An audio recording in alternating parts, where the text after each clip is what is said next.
The Wee Free Men by Sir Terry Pratchett. Chapter 6. The Shepherdess. "You're dead?" said Tiffany. She looked around.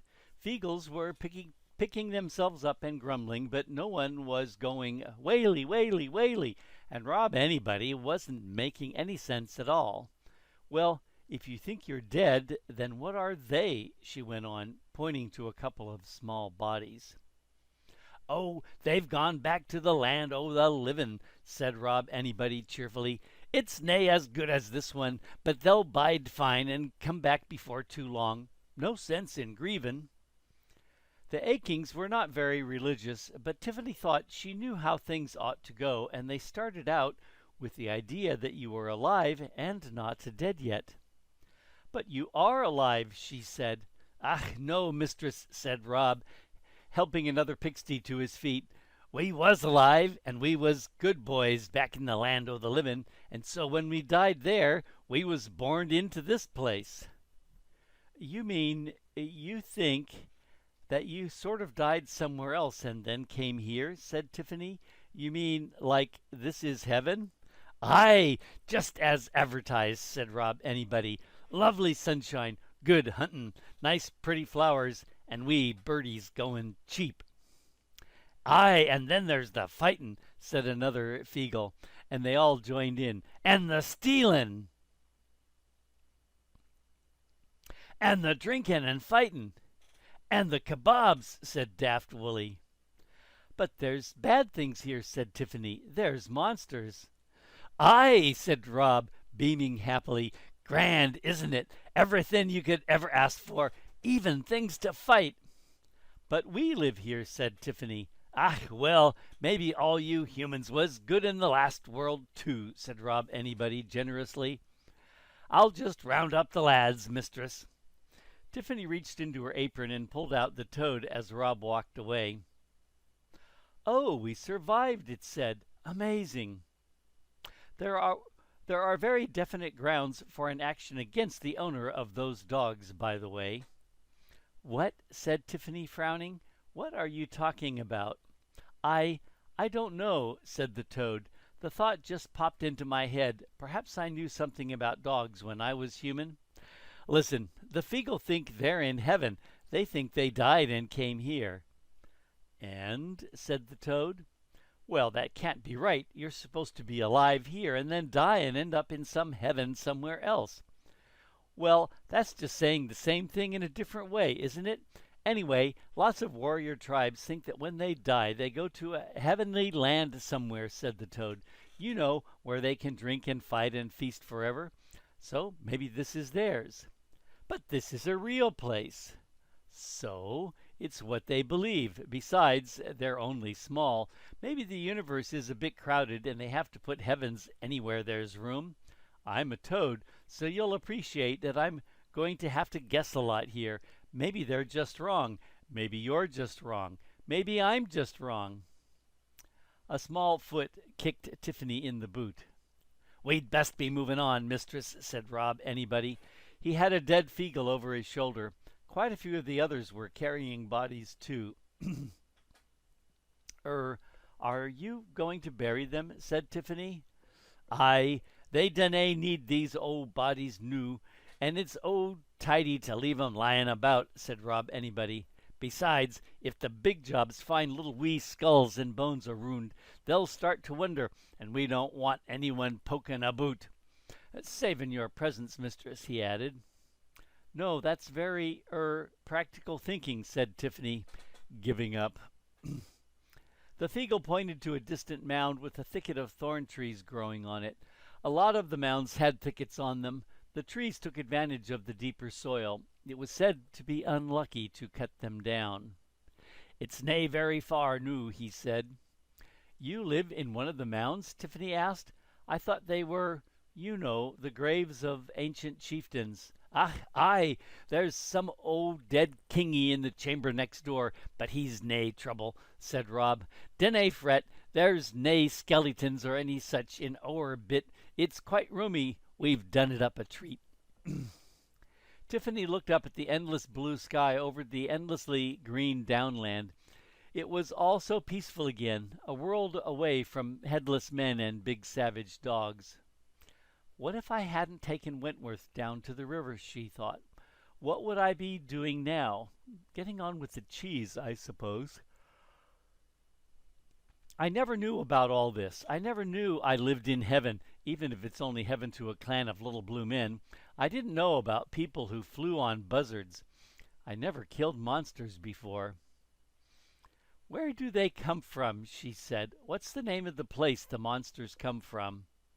Ah, you probably ken the place well, said Rob Anybody. As they grew nearer to the mound, Tiffany thought she could smell smoke in the air. Do I? She said.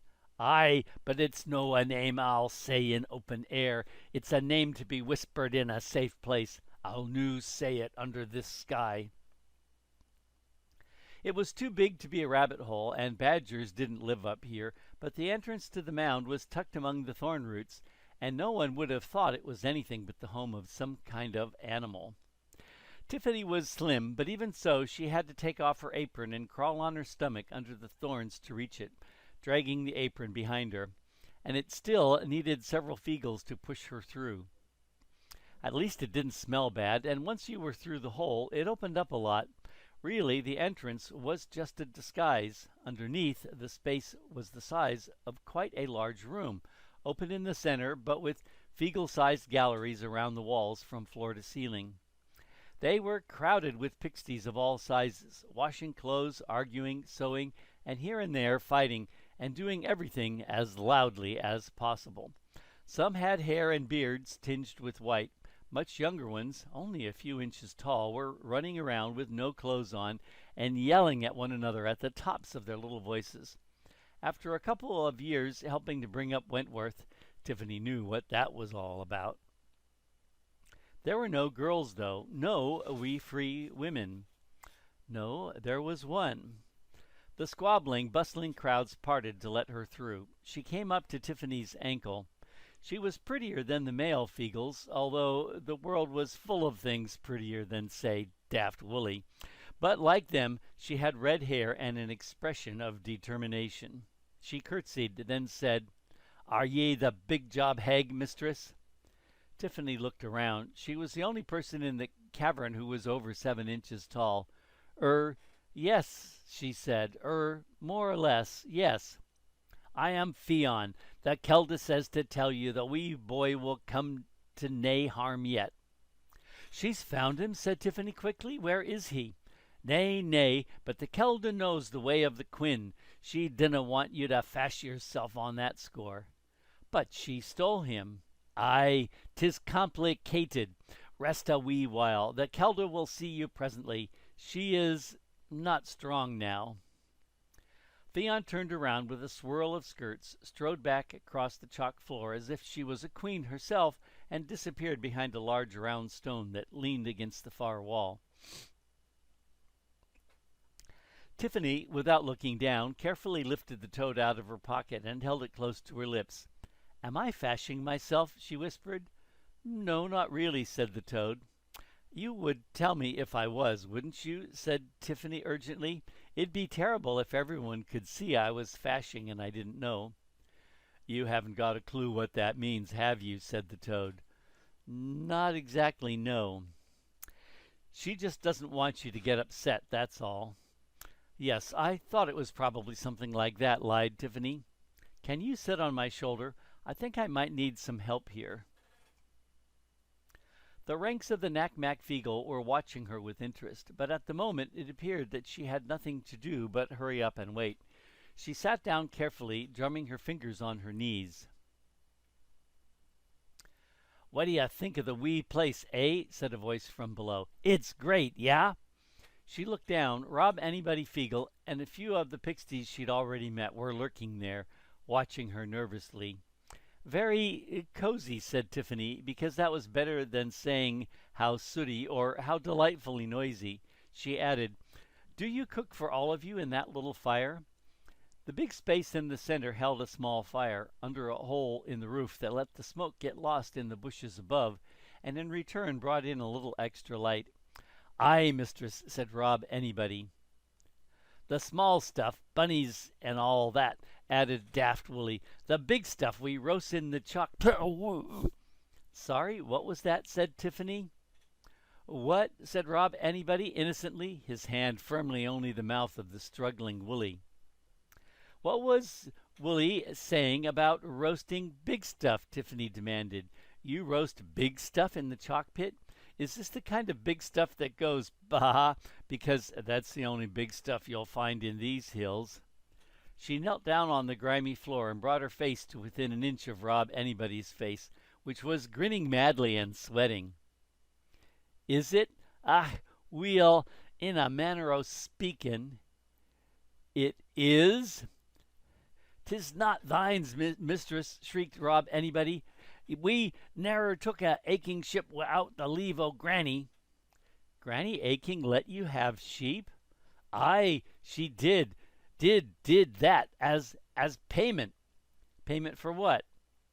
No aching ship ever got caught by wolves, Rob Anybody gabbled. No foxes took an aching lamb, right? Nor no lamb ever had its een picked out by corbies, now with Hamish up in the sky. Tiffany looked sideways at the toad. Crows, said the toad. They sometimes peck out the eyes of. Yes, yes, I know what they do, said Tiffany. She calmed down a little. Oh, I see. You kept away the crows and the wolves and the foxes for Granny, yes?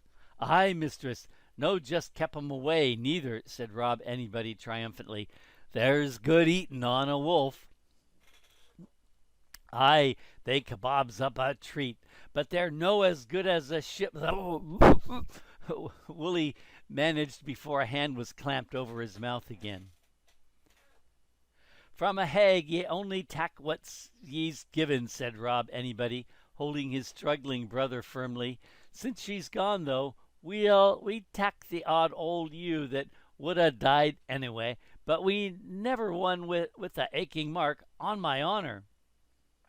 On your honor as a drunken rowdy thief, said Tiffany. Rob Anybody beamed. Aye, he said, and I got a lot of good big reputation to protect there. That's the truth o' it, mistress. We keeps an eye on the ships of the hills, in memory o' Granny Aching, and in return we tak what is hardly worth a thing. And the baccy too, of course. And then, once again, Daft Woolly was struggling to breathe. Tiffany took a deep breath, not a wise move in a Feegle colony. Rob Anybody grinned nervously. You take the tobacco the shepherds leave for my grandmother? Ah, I forgot about that, squeaked Rob Anybody, but we allus wait a few days in case she comes to collect it herself. Ye can never tell with a hag after all. And we do mind the ships, mistress, and she wouldna grudge us, mistress. Many a night she'd share a pipe with the kelda outside of her house on the wheelies. She'd not be one to let good baccy get all rainy. Please, mistress. Tiffany felt intensely angry, and what made it worse was that she was angry with herself. When we find lost lambs and such like, we drives them here for when the shepherds come looking, Rob Anybody added anxiously. What did I think happened, Tiffany thought. Did I think she'd come back for a packet of Jolly Sailor? Did I think she was still somehow walking the hills, looking after the sheep? Did I think she was still here watching for lost lambs? Yes, I want that to be true. I don't want to think she's just gone. Someone like Granny Aching can't just not be there anymore, and I want her back so much because she didn't know how to talk to me and I was too scared to talk to her, and so we never talked and we never turned silence into something to share. I know nothing about her, just some books and some stories she tried to tell me, and things I didn't understand, and I remember big red soft hands and that smell. I never knew who she really was. I mean, she must have been 9 once, too. She was Sarah Grizzle. She got married and had children, 2 of them in the shepherding hut. She must have done all sorts of things I don't know about. And into Tiffany's mind, as it always did sooner or later, came the figure of the blue and white china shepherdess swirling in red mists of shame.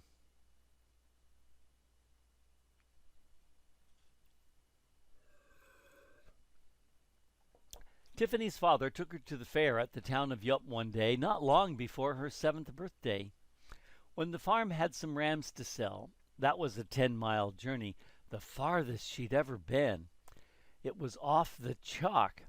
Everything looked different. There were far more fenced fields and lots of cows, and the buildings had tiled roofs instead of thatch. She considered that this was foreign travel. Granny Aching had never been there, said her father on the way. She hated leaving the chalk, he said. She said it made her dizzy. It was a great day. Tiffany was sick on cotton candy, had her fortune told by a little old lady who said that many, many men would want to marry her, and she won the shepherdess, which was made of china painted white and blue. She was the star prize on the hoopla stall, but Tiffany's father had said that it was all cheating because the base was so wide that not one throw in a million could ever drop the hoop right over it. She'd thrown the ring any old how, and it had been the 1 in a million. The stallholder hadn't been very happy about it, landing over the shepherdess rather than the gimcrack rubbish in the rest of the stall. He handed it over when her father spoke sharply to him, though, and she'd hugged it all the way home on the cart while the stars came out. Next morning she'd proudly presented it to Granny Aching. The old woman had taken it very carefully in her wrinkled hands and stared at it for some time. Tiffany was sure now that it had been a cruel thing to do. Granny Aching had probably never heard of shepherdesses. People who cared for sheep on the chalk were called shepherds, and that was all there was to it. And this beautiful creature was as much unlike Granny Aching as anything could be. The china shepherdess had an old-fashioned long dress with the bulgy bits at the side that made it look as though she had saddlebags on in her knickers. There were blue ribbons all over the dress and all over the rather showy straw bonnet and on the shepherd's crook, which was a lot more curvy than any crook Tiffany had ever seen. There were even blue bows on the dainty foot poking out from the frilly hem of her dress. This wasn't a shepherdess who'd ever worn big old boots stuffed with wool and tramped the hills in the howling wind with the sleet being driven along like nails. She'd never tried in that dress to pull out a ram who got his horns tangled in a thorn patch. This wasn't a shepherdess who'd ever kept up with the champion shearer for 7 hours, sheep for sheep, until the air was hazy with grease and wool and blue with cussing, and the champions gave up because he couldn't cuss sheep as well as Granny Aching. No self-respecting sheepdog would ever come by or walk up for a simpering girl with saddlebags in her pants. It was a lovely thing, but it was a joke of a shepherdess, made by someone who'd probably never seen a sheep up close. What had Granny Aching thought about it? Tiffany couldn't guess. She'd seemed happy, because it's the job of grandmothers to be happy when grandchildren give them things. She'd put it up on her shelf and then taken Tiffany on her knee and called her "my little jigget" in a nervous sort of way, which she did when she was trying to be grandmotherly.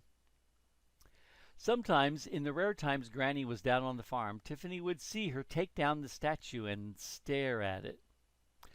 But if she saw Tiffany watching, she'd put it back quickly and pretend she'd meant to pick up the sheep book. Perhaps Tiffany thought wretchedly. The old lady had seen it as a sort of insult.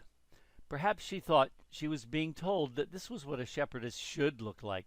She shouldn't be an old lady in a muddy dress and big boots, with an old sack around her shoulders to keep the rain off. A shepherdess should sparkle like a starry night. Tiffany hadn't meant to. She'd never meant to, but perhaps she had been telling Granny that she wasn't right. And then a few months after Granny had died, and in the years since when everything had gone wrong, Wentworth had been born, and then the Baron's son had vanished, and then there had been that bad winter when Mrs. Snapperly died in the snow. Tiffany kept worrying about the statue. She couldn't talk about it. Everyone else was busy or not interested. Everyone was edgy. they'd have said that worrying about a silly statue was silly. Several times she nearly smashed the shepherdess, but she didn't because people would notice. She would have given she wouldn't have given something as wrong as that to Granny Aching now, of course. She'd grown up. She's 9 years old now. She remembered that the old lady would smile oddly sometimes when she looked at the statue. If only she'd said something. But Granny liked silence.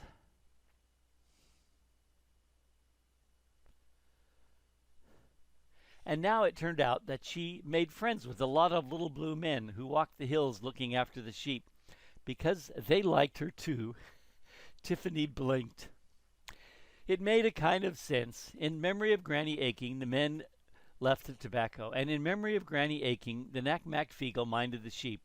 It all worked, even if it wasn't magic. But it took Granny away.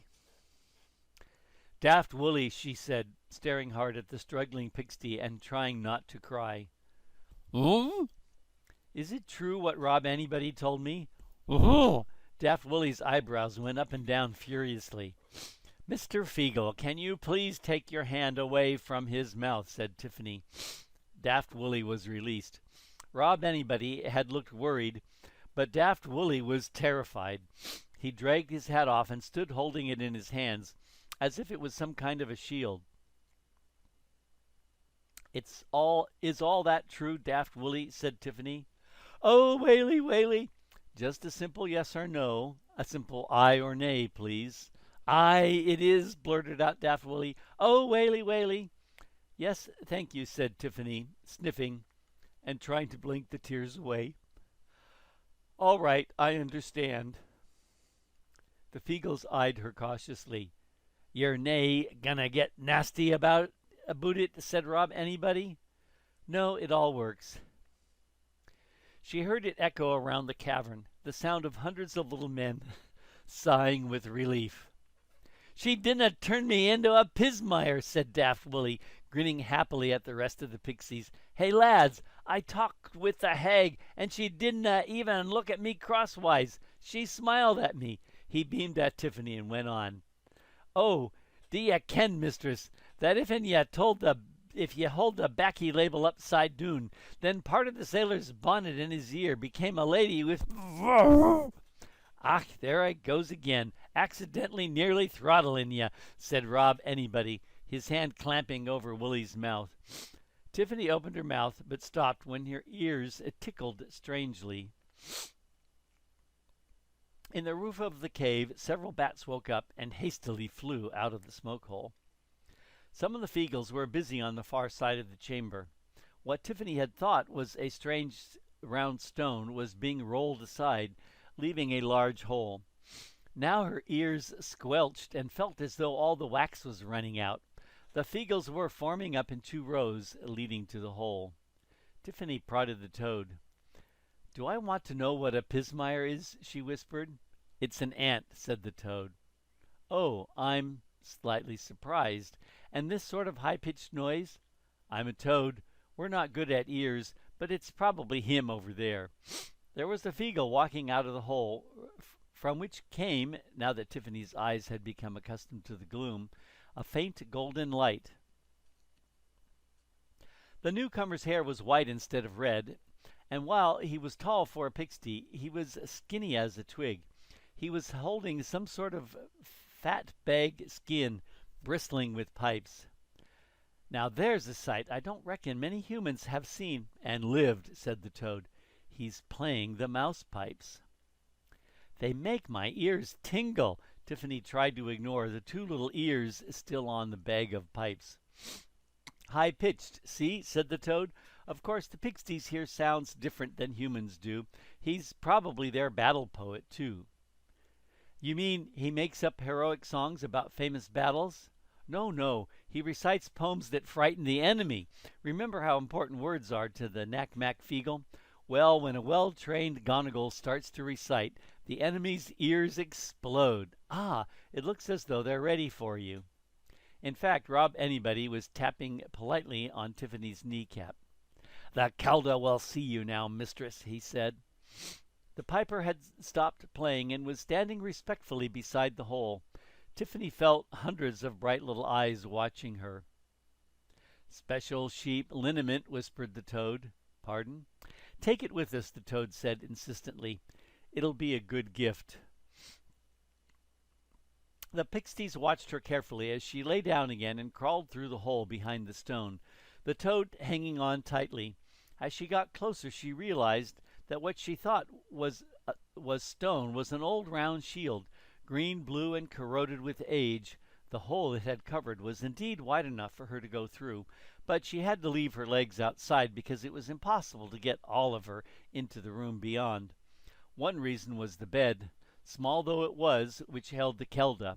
The other reason was that the room was mostly full of, piled up around the walls, and spilling across the floor, was gold.